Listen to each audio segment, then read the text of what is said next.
ថ្ងៃនេះខ្ញុំមានម្ហូបឆ្ងាញ់បុកកាពិម្ជូរស្វាយខ្ចីជាមួយនឹងត្រីអាំងផ្ទាប់បន្លែស្រស់ៗឆ្ងាញ់ខ្លាំងណាស់បងប្អូនសម្រាប់បងប្អូនដែលគាត់ចង់ចេះពីរបៀបធ្វើបុកកាពិម្ជូរស្វាយខ្ចីនេះក៏អាចមើលវីដេអូរបស់ខ្ញុំបានហើយខ្ញុំចង់ប្រាប់ថាបើរៀនចេះធ្វើហើយគឺដឹងថាអាសាធ្វើញ៉ាំហ្មងព្រោះអីរសជាតិគឺឆ្ងាញ់ជាប់ចិត្តតែម្ដងមកមើលគ្រឿងផ្សំបងប្អូនបន្លែគ្រប់មុខចង់ញ៉ាំអីដាក់បន្លែហ្នឹងទៅហើយគ្រឿងសម្រាប់បុកកាពិហ្នឹងមានផ្គាក្រៀមហ្នឹងហើយកាពិឆ្ងាញ់ណាបងប្អូនហើយកុំភ្លេចត្រាប់ពុតញងខ្ទឹមសខ្ទឹមក្រហមហើយនឹងម្ទេសសម្រាប់ខ្ទឹមសខ្ទឹមក្រហមម្ទេសនិងត្រាប់ពុតញងគឺយើងត្រូវយកមកលីងឲ្យឈ្ងុយបងប្អូ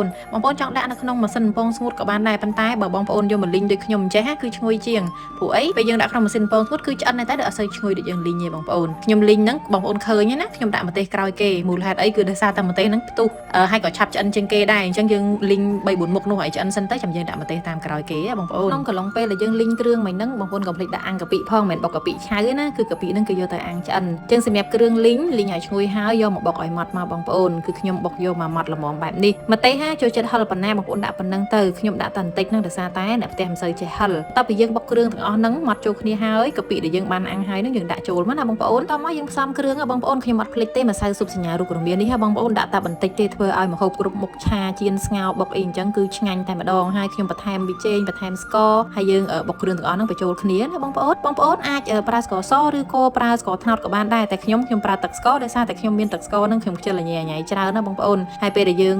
លាយគ្រឿងផ្សំហើយហ្នឹងធ្វើមិនខ្មិចយើងត្រូវបុកគ្រឿងហ្នឹងឲ្យម៉ត់ចូលគ្នាបានល្អតែម្ដងបន្ទាប់មកយើងដាក់បង្គាក្រៀមមកណាយកទៅលីងបន្តិចក៏បានចង់លាងទឹកឲ្យដាក់ដូចខ្ញុំអញ្ចឹងក៏បានដែរបើបានលីងអញ្ចឹងទៅគឺរៀងឈ្ងុយជាងអញ្ចឹងណាតែខ្ញុំអត់ធ្វើមានពេលទេខ្ញុំដាក់ទាំងស្រស់អញ្ចឹងធម្មតាទៅសំខាន់គឺលាងទឹកឲ្យជ្រះដីសិនបន្ទាប់មកយើងបុកឲ្យម៉ត់ចូលគ្នាសព្វល្អហើយចាំដាក់ម្ជូរស្វាយចូលម្ជូរស្វាយចាំយកស្វាយណាដែលជូរបងប្អូនមិនឆ្ងាញ់កុំយកស្វាយរបៀបផ្អែមអត់ឆ្ងាញ់ទេយកស្វាយជូរហ្មងជូរខ្លាំងដូចស្វាយខ្ញុំនេះគឺស្វាយខុសរដូវបងប្អូនគឺជូរខ្លាំងគ្រាន់តែថាបេះចំលើកនេះរៀងចាស់បន្តិចទៅក៏អត់សូវជូរដូចចិត្តណាចឹងហើយខ្ញុំក៏បន្ថែមក្រូចឆ្មាមួយផ្លែទៀតទៅដើម្បីឲ្យជូរជ្រះតែម្ដងញ៉ាំអញ្ចឹងបានឆ្ងាញ់បងប្អូននិយាយទៅប្រៃជូរហឹលឲ្យវាដិតណាចឹងហើយយើងញ៉ាំជាមួយបន្លែជាមួយត្រីអាំងអីគឺថាឆ្ងាញ់បងប្អូនអញ្ចឹងគឺខ្ញុំបន្ថែមក្រូចឆ្មាហើយបន្ថែមទឹកត្រីមួយច្រូចទៀតទៅដើម្បីឲ្យមានក្លិនរៀងកាន់តែឈ្ងុយធម្មតាដូចជាពេលដែលយើងបុកកាពិអញ្ចឹងយើងថែមទឹកត្រីអញ្ចឹងទៅបងប្អូនឈ្ងុយប្លែកហ្មងហើយឆ្ងាញ់ទៀតអញ្ចឹងតែប៉ុណ្្នឹងគឺរួចរាល់ហើយសំខាន់យើងធ្វើមិនលាយគ្រឿងហ្នឹងឲ្យតែត្រូវមាត់អ្នកផ្ទះយើងទៅយើងញ៉ាំប៉ុណ្ណាឆ្ងាញ់ដាក់ប៉ុណ្្នឹងទៅ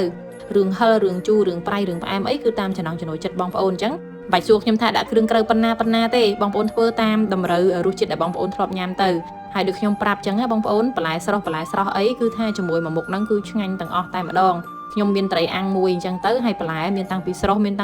ឡើងពី3កញ្ច្រែងអញ្ចឹងមានអីបងប្អូនអើយដាច់បាយអស់ឡើងមួយឆ្នាំងតែម្ដងគឺដាច់ពិតតែម្ដងណាហើយបងប្អូនដែលបានមើលហើយបើមើលទៅឃើញតំណងឆ្ងាញ់បងប្អូនកុំភ្លេចសាកធ្វើញ៉ាំណាខ្ញុំធានាថាឆ្ងាញ់មែនបងប្អូន